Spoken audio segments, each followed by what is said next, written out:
तो दोस्तों good morning. आज हम स्पेस एनर्जी का कैलकुलेशन करेंगे। स्पेस एनर्जी हम इसको कैलकुलेट करेंगे। तो सबसे पहले अगर वही पुरानी न्यूक्लियस की एक solid rigid positive charge centre मान ले रदरफोर्ड एक्सपेरिमेंट के अनुसार, और इलेक्ट्रॉन को एक क्लासिकल पिक्चर में देखें जिसका एक मास है, जिसकी एक पोजीशन है न्यूक्लियस के रिस्पेक्ट में, और उसकी एक वेलोसिटी होगी। तो एनर्जी ऑफ द सिस्टम जो दी जाएगी, इस सिस्टम की एनर्जी, टोटल एनर्जी जो कंजर्व रहेगी, वो पोटेंशियल एनर्जी जो कहीं ना कहीं पार्टिकल की पोजीशन पे डिपेंड करेगी, और काइनेटिक एनर्जी जो कहीं ना कहीं पार्टिकल का मोमेंटा का स्क्वायर अपॉन 2m होगी। जैसे जैसे पार्टिकल अपनी पोजीशन चेंज करेगा, मास तो नहीं चेंज करेगा, लेकिन मोमेंटा जो है p जो पार्टिकल का है वो चेंज करेगा। काइनेटिक एनर्जी पोटेंशियल एनर्जी में कन्वर्ट होगी, पोटेंशियल एनर्जी काइनेटिक एनर्जी में कन्वर्ट होगी। लेकिन क्या बोलते हैं, जैसे कि रिचर्ड फाइमन साहब को बात करें कि पोटेंशियल एनर्जी के करस्पॉन्डिंग भी मोमेंटा रहेगा और काइनेटिक एनर्जी के करस्पॉन्डिंग मोमेंटा रहेगा। चूँकि टोटल सिस्टम की एनर्जी फिक्स है, इसलिए टोटल जो मोमेंटा रहेगा वो भी फिक्स रहेगा, जो कहीं ना कहीं पार्टिकल का मोमेंटा प्लस फील्ड के मोमेंटा के बराबर रहेगा। ऑफ कोर्स ये दोनों आपस में इंटरचेंजेबल रहेंगे। This two are interchangeable. ठीक है, ये बात तो समझ में आ गई। Very good. अब आप देखिए कि अगर इसी फिगर को अगर आप क्वांटम फिजिक्स में देखेंगे, दैट इज वेव फंक्शन के रूप में अगर आप देखेंगे, तो इस पूरे फील्ड और पार्टिकल एक वेव बना रहे होंगे। तो श्रोडिंगर साहब के अनुसार ये वेव साई xt से अगर रिप्रेजेंट है, तो कहीं ना कहीं इस वेव का एक टोटल, ये जो फंक्शन है, इस फंक्शन का दो पैरामीटर्स होंगे x एंड t के, और वो पैरामीटर्स जो होंगे कांस्टेंट पैरामीटर, वो टोटल एनर्जी होगी और टोटल मोमेंटा होगा। ऑफ कोर्स ये फंक्शन x और t पे डिपेंड करेगा। और ऑपरेटर थ्योरी के अनुसार अगर हम इसको साई x को e to the power i kx minus omega into T के फॉर्मेट का फंक्शन ले लें, तो फिर minus I H cut del by del X अगर हम साई पे ऑपरेट कर दें इस कॉम्प्लेक्स फंक्शन पर, तो आप देखिए चूँकि ये के एक्स के करस्पॉन्डिंग डिफ्रेंसिएशन है, तो आई के एक्स मिलेगा, और के कहीं ना कहीं मोमेंटा को रिप्रेजेंट करता है, इसलिए सिस्टम का टोटल मोमेंटा मिल जाएगा। और वेव फंक्शन जो e टू द पावर आई के एक्स का फॉर्म का है, या इसका लीनियर कम्बिनेशन है, क्योंकि स्टैंडिंग वेव से हम इसको रिप्रेजेंट करेंगे, तो इसलिए क्या बोलते हैं, वो वेव फंक्शन रिपीट हो जाएगा, और इस तरह से आइगन वैल्यू प्रॉब्लम सेट होती है। इसी तरह से I H cut del by del T operator से साई एक्स पे ऑपरेट करने पर हमको सिस्टम की टोटल एनर्जी मिल जाएगी, और फिर से वेव फंक्शन रिपीट हो जाएगा। यहाँ P क्या है, टोटल मोमेंटा है फील्ड और पार्टिकल दोनों का, तो इसको इससे रिप्रेजेंट करिए। तो लेकिन श्रोडिंगर साहब ने क्या किया कि इस क्लासिकल पिक्चर में दोनों तरफ इस वेव फंक्शन से इन्होंने मल्टीप्लाई कर दिया, और जब मल्टीप्लाई कर दिया तो ये इक्वेशन ट्रांसफॉर्म हो गई E इंटू साई, हम एक्स टी नहीं दिखाएंगे अभी, और ये हो जाएगी ux इंटू, और p स्क्वायर की जगह पे, कैमरामैन एकदम सीधा दिखाइएगा, कॉपी नहीं हिल रही है, p/2m, कैमरामैन रीमा जायसवाल मेरी सिस्टर है, p into Sai x T. अच्छा, यहाँ ये साई से यहाँ पे आपको मल्टीप्लाई कर देना चाहिए साई से, ठीक है ना। अब इन्होंने जो सब्स्टिट्यूशन किया श्रोडिंगर साहब ने कि इसकी जगह पे, अच्छा इसकी जगह पे एनर्जी ऑपरेटर आ गया। एनर्जी ऑपरेटर आप देख रहे हैं, ये चीज़ आ जाती है ना। इसके जगह पे ये चीज़ आ गई। लेकिन क्या बोलते हैं, सॉरी, ये इसकी ई साई की जगह पे ये हमको आँख से दिखता कम है थोड़ा सा, तो इसकी जगह पे इन्होंने ये चीज़ ले आए। ठीक है। और मोमेंटम ऑपरेटर जो यहाँ पे था, एक्चुअली में ये जो चीज़ है ये इन्होंने इसको यहाँ पे फिक्स कर दिया। लेकिन ये क्या है, ये टोटल मोमेंटा है और यहाँ पर पार्टिकल पिक्चर में मोमेंटा लगातार चेंज हो रहा है, तो आप डायरेक्ट रिप्लेस नहीं कर सकते हैं। कहने का मतलब वेव पिक्चर में मोमेंटा फिक्स है, टोटल मोमेंटा फील्ड और पार्टिकल का है, जबकि क्लासिकल पिक्चर जो ली गई है उसमें पार्टिकल का मोमेंटा है जो कहीं ना कहीं पार्टिकल की पोजीशन के साथ बदल रहा है।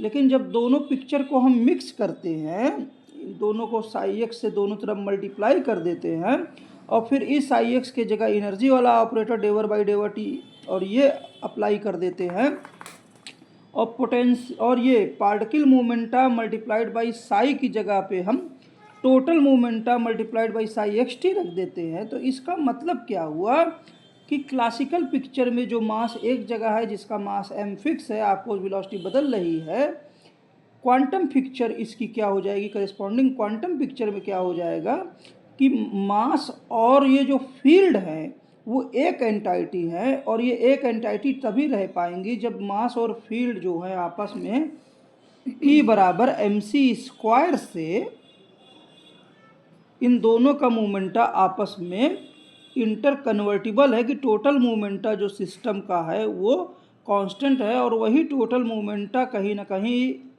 पार्टिकल के मास की प्रॉपर्टी है। कहीं ना कहीं जैसा कि क्वांटम पिक्चर में रिचर्ड फेमन साहब बताते हैं कि जो मास है वो एक तरह से जो ये फील्ड है, मासलेस फील्ड, उसका फ्लक्चुएशन है। ये मासलेस फील्ड को अगर हम फील्ड को मासलेस पार्टिकल से रिप्रेजेंट करें तो कहीं ना कहीं ये मासलेस पार्टिकल के फ्लक्चुएशन से यहाँ पर मास बन रहा है, मास यहाँ पे जनरेट हो रहा है। ठीक है ना।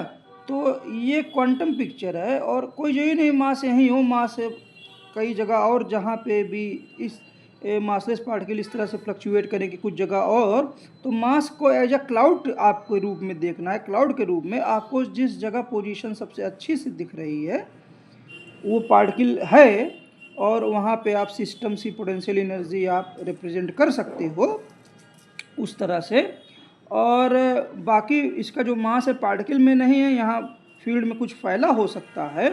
तो इसलिए सिस्टम की जब टोटल एनर्जी आप लिखोगे तो आप पार्टिकल और फील्ड के मोमेंटा दोनों को आप कांस्टेंट मान लोगे क्योंकि ये दोनों E=mc² से डायनेमिक स्टेट में है, इंटर कन्वर्टिबल है।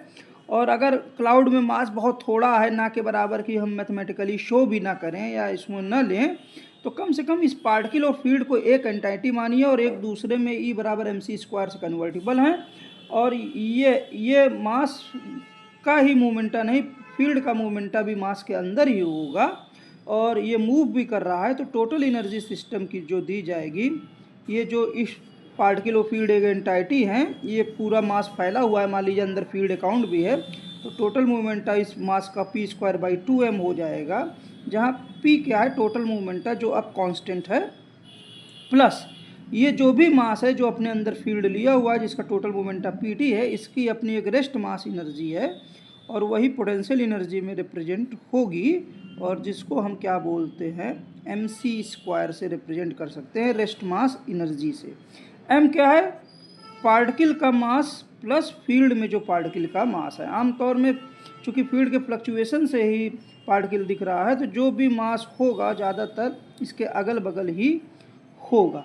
मैथमेटिकल मॉडलिंग के हिसाब से हमने बताया कि इसको मॉडल कैसे करें, तो सब कुछ फील्ड का ही किया धरा है। तो इस मासलेस पार्टिकल को ही हम बैलेंस करते हैं और पिछले एपिसोड में जैसे बताया कि अगर इस मासलेस पार्टिकल की डेंसिटी, ये चूँकि नेगेटिव मास है इलेक्ट्रॉन से संबंधित, तो नेगेटिव मासलेस पार्टिकल को हम हिग्स नेगेटिव पार्टिकल्स बोलेंगे और इसकी डेंसिटी जो चेंज होगी वो इस तरह से चेंज होगी पर यूनिट टाइम। और इसमें 3 कंपोनेंट होंगे, ये जो हैं इस वॉल्यूम में, जैसा प्रोफेसर संजीव कुमार गुप्ता SC बेंगलोर में हमको पढ़ाया करते थे कि अब इनकी डेंसिटी डिफ्यूजन से आएगी और डिफ्यूजन से ये बाहर भी कुछ जाएंगे। तो नेट डिफ्यूजन से जो सिस्टम मिलेगा वो -d del square del X square psi xt,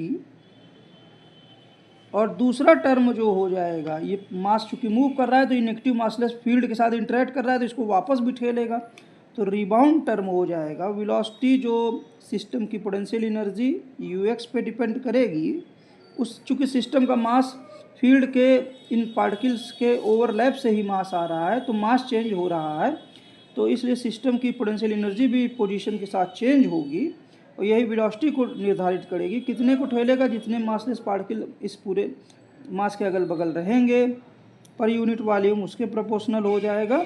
और यही मासलेस पार्टिकल जो अभी ओवरलैप करके इनके सरफेसेस हाइड हो जाते हैं तो मास बना लेते हैं, तो एक्चुअली में ये एक स्पिन कांस्टेंट ले लीजिए और कितने ये जो मासलेस पार्टिकल डिफ्यूजन से और रिबाउंड से जो टोटल आएंगे, डिफ्यूजन से कौन आ रहा है? ये वाला टर्म हो गया, रिबाउंड से जो ये मासलेस पार्टिकल इसको वापस भेज रहा है ये वाला टर्म हो गया। दोनों का जो एक आपस में कुछ फ्यूज हो जाएंगे मासलेस पार्टिकल जो मास बना लेंगे, तो स्पिन कांस्टेंट वो लॉस वाला टर्म है और वो भी कहीं ना कहीं ux इंटू साई xt का फंक्शन होगा। और ये जो आप देख सकते हैं तो श्रोडिंगर इक्वेशन में ये एक्चुअली में जो मास E = mc² वाला जो मास है, फील्ड से मास है, वो वाला टर्म आ जाएगा। और ux जो है वो जो भी सिस्टम का टोटल मास रहेगा उसके करेस्पॉन्डिंग mc² ये चीज़ें रहेंगी। अच्छा, फंडामेंटल वे में हमने जैसा कि यूनिफाइड फील्ड थ्योरी में बताने की कोशिश की कि खाली स्पेस का कोई मतलब होता नहीं है। खाली स्पेस जो होता है ये खाली स्पेस है, ना इसमें एनर्जी है, मास तो है ही नहीं है। अगर एनर्जी भी नहीं है तो इस स्पेस का कोई मतलब नहीं है। कल लियोनार्ड सेक्शन साहब को सुन रहा था मैं, तो इसलिए इसको डिफ्रेंशिएट करना है तो एक 2 डायमेंशनल या 3 डायमेंशनल बाउंड्री के रूप में, हालो ही सही कि अंदर का स्पेस बाहर का स्पेस डिफरेंट हो जाए इस बाउंड्री के जरिए, तो एनर्जी इस बाउंड्री पे रिसाइड करती है। और ये जो 3D बाउंड्री हालो है ये 2D बाउंड्री से बनाई जा सकती है या 2D शीट से बनाई जा सकती है। वैक्यूम में ये शीट्स आप एक तरह से मानिए कि ये फ्लैट है एक तरह से, या कहिए जो भी है ये शीट है, ये वैक्यूम में ये शीट फ्लैट है और स्पेस में जिसके कहें ये एक तरह से फ्लैट है। और यही शीट्स से अगर फोल्ड भी हो जाएगी तो 3D क्या बोलते हैं एनर्जी सरफेस बनाएगी। अच्छा, इन शीट से ही पूरा यूनिवर्स, ये जो शीट है 2 डायमेंशनल ये जो शीट है इसी से क्या बोलते हैं, ये 2D शीट से ही ये 3D शीट बनती है।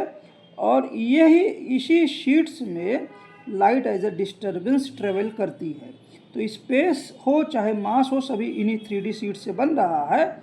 और ये 2D शीट से ये 3D शीट जो फॉर्मेट है ये आपको ग्रेविटॉन देता है। अच्छा, इस सरफेस को ग्रेविटॉन सरफेस कहेंगे, 3D सरफेस को 3D ग्रेविटॉन, 3D सरफेस को इसी शीट को ग्रेविटॉन कहेंगे। ओके, अब लाइट जो है इसी एनर्जी सरफेस में एज अ फ्लक्चुएशन प्रोपोगेट करती है। तो जब एज अ फ्लक्चुएशन इसमें फ्लक्चुएट, वो एज अ फ्लक्चुएशन मतलब इस शीट का ही क्या बोलते हैं, ये शीट ऊपर नीचे हो रही है ना, तो ये शीट क्या बोलते हैं लाइट, जो शीट अभी मान लीजिए अगर लाइट नहीं प्रोपोगेट कर रही थी ए और बी के बीच में, मान लीजिए कि 2 शीटें हैं, मतलब एक शीट है इन 2 पॉइंटों के बीच में, तो पता लगेगा कि जब लाइट फ्लक्चुएट करेगी ना तो ये शीट सिकुड़ जाएगी और ए और बी के बीच में अब दो शीटें हो जाएंगी। कितनी शीटें हो जाएंगी कैमरामैन रीमा? 2 सीटें हो जाएंगी और ये दोनों सीटें स्पेस में ये 3D शेप ले लेंगी।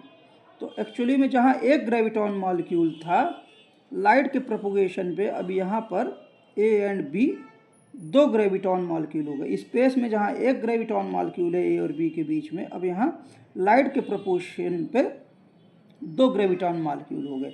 इसी तरह पूरा स्पेस अगर इसी से बना हुआ है, इन्हीं शीट से, 2 डायमेंशनल शीट से, तो एक्चुअली में मान लीजिए अब ये 2 शीटें हैं और डिस्टरबेंस एक तरफ ना जाकर इन 2 शीटों में डिस्टरबेंस आपस में जो हैं वो 2 फोटॉन के रूप में कोलिजन होता है। क्या होता है? कोलिजन। समझ रहे हो कैमरामैन? ऊपर का डिस्टरबेंस शीट से पॉजिटिव, नीचे का माइनस, ये पॉजिटिव माइनस, और ये भी पॉजिटिव, और ये पॉजिटिव पॉजिटिव अब लड़ रहे हैं डिस्टरबेंस दोनों सीट्स पे, और ये पॉजिटिव ये नेगेटिव, ये डिस्टरबेंस। तो एक तरह से 2 फोटॉन P1 और P2 कोलाइड जब करते हैं तो एक्चुअली में ये दो जो शीट है, ये शीट्स हैं, ये इनका जो अभी ये पॉजिटिव तो थोड़ी समय बाद नेगेटिव हो जाएगा, लेकिन ये शीट्स के डिस्टरबेंसेस लॉक हो जाते हैं, डिस्टरबेंसेस लॉक हो जाते हैं, और ये इस तरह से लॉक होते हैं कि पॉजिटिव डिस्टरबेंस पूरी तरह ग्रेविटॉन शीट, ये डिस्टरबेंस पूरा क्लोज हो जाता है, ये न्यूक्लियस की फील्ड बनाता है, और इलेक्ट्रॉन की फील्ड इसके दोनों तरफ इधर और उधर ये नेगेटिव मासलेस फील्ड बनती है। क्या बनती है? नेगेटिव इलेक्ट्रॉन की फील्ड बनती है, और ये नेगेटिव मासलेस पार्टिकल, इन्हीं के आपस में जब ये शीट्स हैं, एक्चुअली में ग्रेविटॉन की शीट्स हैं, और जब ये वाइब्रेट करते हैं, ये नेगेटिव मासलेस पार्टिकल इसलिए कर रहे हैं क्योंकि शीट क्लोज हो गई है, ठीक है ना। लेकिन ऑफकोर्स ये शीट लगातार वाइब्रेशन में है, तो ये शीट खुलती बंद होती है, लेकिन ये क्लोज दिखती है, ठीक है ना, कि आप ट्रैक कर सकते हो।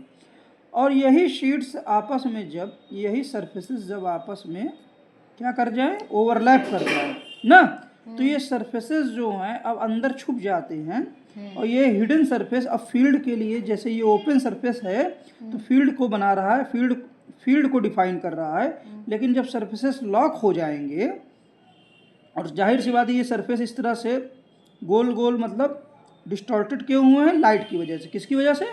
लाइट की वजह से। तो जब सरफेसेस आपस में ये मिक्स हो जाएंगे तो पूरी तरह से लॉक हो जाएंगे, और लाइट और ग्रेविटॉन सरफेस जब लाइट और ग्रेविटॉन शीट जब लॉक हो जाएगी स्पेसिफिक फॉर्मेशन में, तो एक्चुअली में मास को जन्म देगी। किसको जन्म देगी?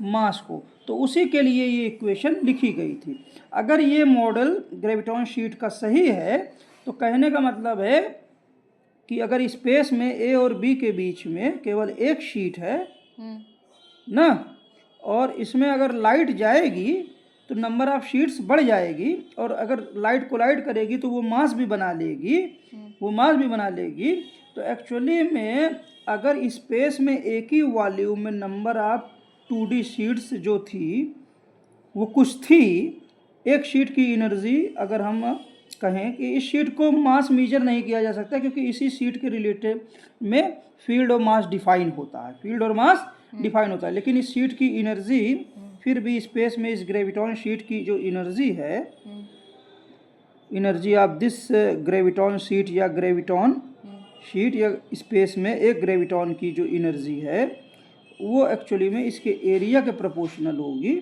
और एरिया चूँकि हम एक कांस्टेंट मानते हैं कि ये कांस्टेंट ही रहेगा, तो एच कट ये क्वांटाइज्ड है, एच कट स्क्वायर प्लांक साहब को ट्रिब्यूट दे देते हैं, और क्या बोलते हैं जो लाइट के फिनोमिना से हो रहा है, तो स्पेस में जो लाइट की स्पीड हर जगह कांस्टेंट है, तो सी स्क्वायर मल्टीप्लाइड बाई एक कांस्टेंट के से इस शीट का एरिया हो जाएगा, ठीक है। अब मान लीजिए खाली स्पेस में n ग्रेविटॉन शीट्स हैं जो फ्लैट फैली हैं ए और बी के बीच में, ए और बी रीजन के बीच में n शीट्स हैं ना, n ग्रेविटॉन शीट्स हैं, तो टोटल एनर्जी जो सिस्टम की हो जाएगी वो हो जाएगी n मल्टीप्लाइड बाई k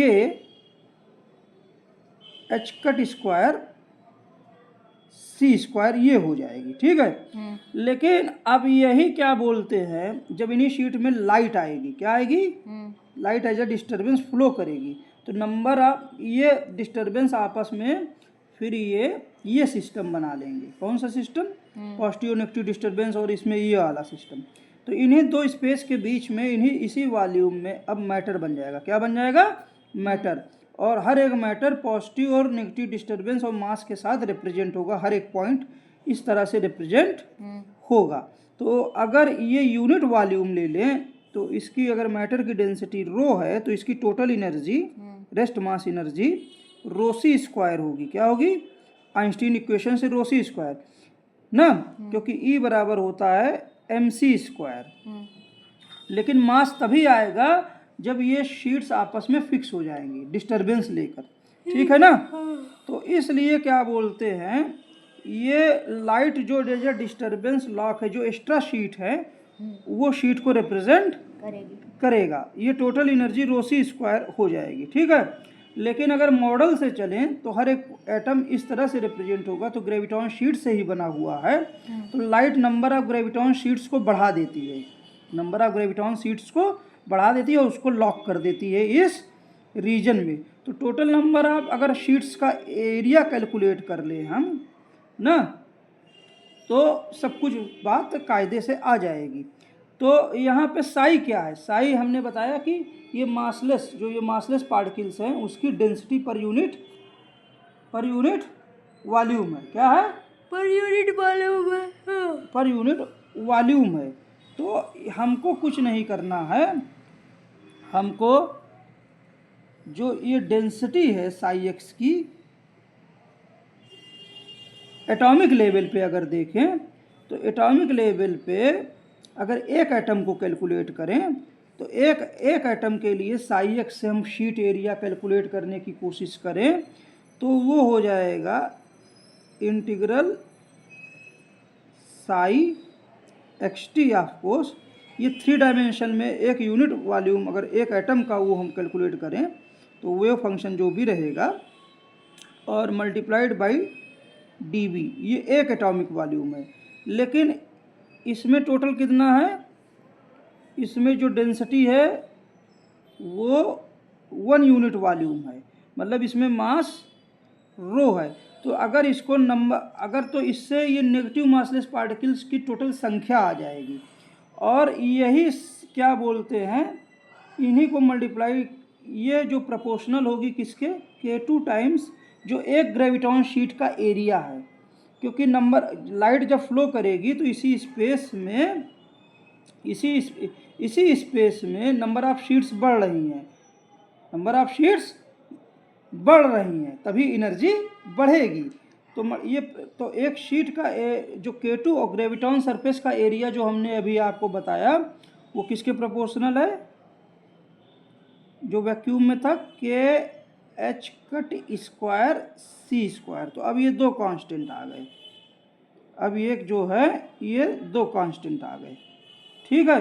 तो ये तो क्या बोलते हैं नेगेटिव मासलेस पार्टिकल्स, जो नेगेटिव मासलेस पार्टिकल्स हैं और उसके साथ जो थ्रेड है नेगेटिव वाली, ये टोटल शीट एरिया ये कैलकुलेट हुआ। लेकिन जैसा कि हमने बताया कि मास भी इनसे ही आ रहा है, इन शीट्स के ही एक स्पेसिफिक कन्वर्जन से आ रहा है, क्योंकि हमने बताया था पिछले एपिसोड में कि ये जो नेगेटिव मासलेस पार्टिकल की डेंसिटी है और मास में जो चार्ज लॉग है उस डेंसिटी का जो रेशियो है टोटल वो फिक्स है श्रोडिंगर इक्वेशन से कंपेयर करके।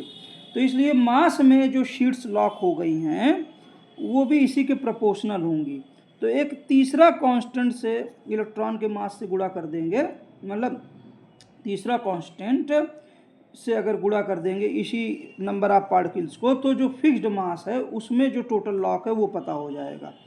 तो इसको हम मान लेते हैं K3 से गुणा कर देते हैं, ठीक है। ये टोटल शीट एरिया नेगेटिव का है, ये नेगेटिव का जितना शीट एरिया है ग्रेविटॉन सरफेसेस का। सिमेट्री ये कहती है कि शीट में पॉजिटिव नेगेटिव बराबर है, तो टोटल जो न्यूक्लियस में शीट कंज्यूम हुई है जस्ट इसके डबल हो जाएगी। क्या हो जाएगी? जस्ट डबल हो जाएगा। और इसी एरिया के करेस्पॉन्डिंग क्या बोलते हैं, सिस्टम की टोटल एनर्जी होगी। जो हमने एरिया लिया था एच कट के स्क्वायर ले लिया था, मल्टीप्लाई कर दिया था K इंटू एच के स्क्वायर, और जैसे ही C स्क्वायर से मल्टीप्लाई कर देंगे तो ये सिस्टम की एनर्जी टोटल हो जाएगी। लेकिन ये जो सिस्टम की एनर्जी है जो यहाँ से आ रही है एक एटम के लिए है। अब रो में चूँकि अगर यहाँ पर रो डेंसिटी जो है ये क्या बोलते हैं रो kg है। क्या है? रो kg है। तो रो kg multiplied by C square ये रेस्ट मास एनर्जी है, ठीक है। और ये बराबर ये एक एटम की। अब इसमें कितने एटम्स हो जाएंगे, अगर रो को ग्राम में ले लें, रो को ग्राम में, तो 1000 रो ग्राम में एवोगैड्रो नंबर के बराबर क्या बोलते हैं, सॉरी इतने में, ठीक है ना। तो ये इतने ग्राम में, एक्चुअली में इसको एवोगैड्रो नंबर से आपको लिंक करना पड़ेगा। अगर ये टोटल 1000 ग्राम है, तो रो ग्राम में एक्चुअली में मॉलिक्यूलर वेट से अगर हम डिवाइड कर दें, तो इसको अगर इस ग्राम को मॉलिक्यूलर वेट से डिवाइड कर दें, 1000 रो को अगर हम मॉलिक्यूलर वेट, जो मटेरियल का मॉलिक्यूलर वेट है उससे डिवाइड कर दें, तो टोटल नंबर आप क्या बोलते हैं, वो क्या बोलते हैं, एवोगैड्रो नंबर जो आएगा Na मल्टीप्लाइड बाई क्या बोलते हैं, ये क्या बोलते हैं, Avogadro number multiplied by N, number of moles, ये चीज़ आ जाएगी, नंबर ऑफ एटम्स हो जाएंगे, ये क्या हो जाएंगे, number of atom.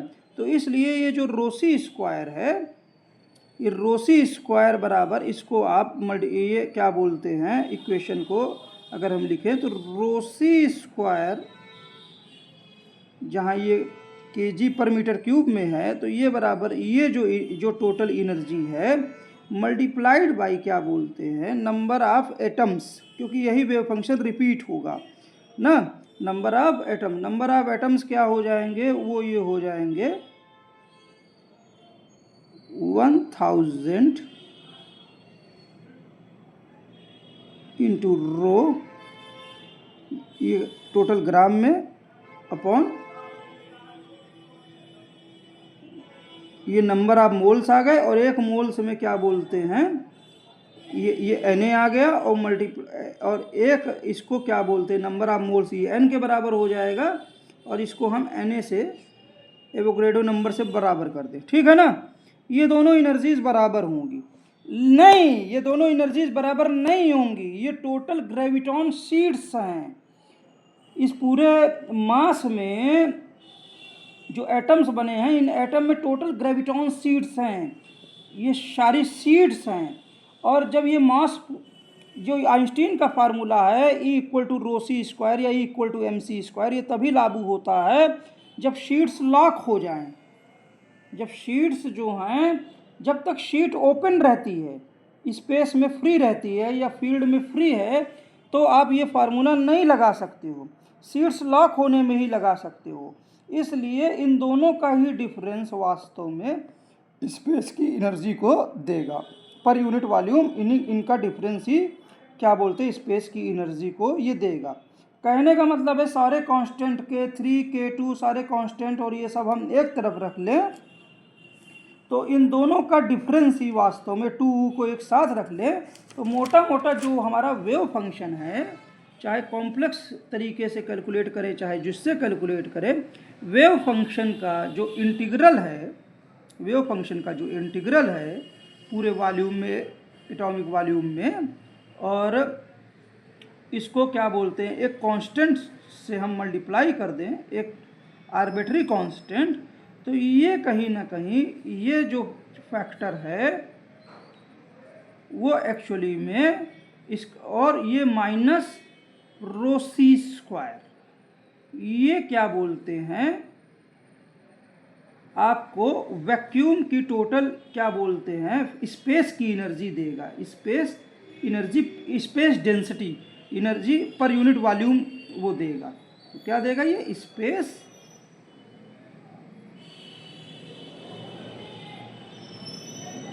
Energy density देगा, जहाँ पे कोई ग्रेविटी नहीं है। आपको जो पूरा सिस्टम है जिसमें ये एटम्स हैं, जहाँ पे भी एटम्स रहेंगे वहाँ पे शीट्स करीब करीब हो जाएंगी, तो कहीं ना कहीं अगर यूनिट वॉल्यूम 1 मीटर क्यूब का अगर मास ले ले हम ना उसके रेडियस का, तो इसके सरफेस पे जो क्लासिकल पोटेंशियल है वो जो होगा वो -g मास रो अपॉन r चूँकि वैल्यू 1 है तो आप वो भी r कांस्टेंट हो जाएगा, और रो डेंसिटी भी कांस्टेंट है। तो एक्चुअली में ये जो पोटेंशियल है ये इसी क्या बोलते हैं, ये जो पोटेंशियल है वो एक्चुअली में वो इसी जो टोटल फंक्शन है ये इसका फंक्शन होगा। ये क्या होगा, इसका इसी एनर्जी का, ये पोटेंशियल जो है वो इसी एनर्जी का फंक्शन होगा। कहने का मतलब है कि ये जो चीज़ है इसको हम पोटेंशियल के टर्म में भी लिंक कर सकते हैं। तो ये क्या बोलते हैं, फंक्शन ऑफ, एक्चुअली में बाकी सब टर्म कांस्टेंट हो गए, डेंसिटी भी फिक्स हो गई, सब कुछ हो गया, लेकिन हम दिखा देते हैं। तो g इंटू जो मटेरियल की डेंसिटी है ये टर्म उसका फंक्शन होगा, माइनस रो सी स्क्वायर ये स्पेस एनर्जी डेंसिटी के बराबर ये टर्म आएगा। और जब पूरा का पूरा मास कंज्यूम हो जाएगा, मतलब एनर्जी में एचवी फोटॉन में, तो केवल शीट बचेगी, और वो जो शीट बचेगी वो एक्चुअली में स्पेस की जो डेंसिटी है, एनर्जी डेंसिटी फ्लैट शीट्स, उसके बराबर जो एनर्जी होगी वो क्या बोलते हैं, देगा। ठीक है ना? तो उम्मीद है कि ये एपिसोड आप लोगों को स्पेस एनर्जी कैलकुलेशन का सेंटेनरी ट्यूब, रीमा जायसवाल मेरी बहन बहुत मेहनत करती है, सुबह सुबह भी काम की जगह कैमरा बना रही है। तो स्पेस एनर्जी डेंसिटी और वैक्यूम की स्पेस एनर्जी जहाँ ग्रेविटी नहीं है, और क्या बोलते हैं उसकी एनर्जी कैसे कैलकुलेट करें, और वेव फंक्शन साई को हमने रियल टर्म में वैल्यू मतलब मीनिंग देने की कोशिश की। ये नेगेटिव मासलेस पार्टिकल्स या हिग्स के नेगेटिव पार्टिकल्स की डेंसिटी है।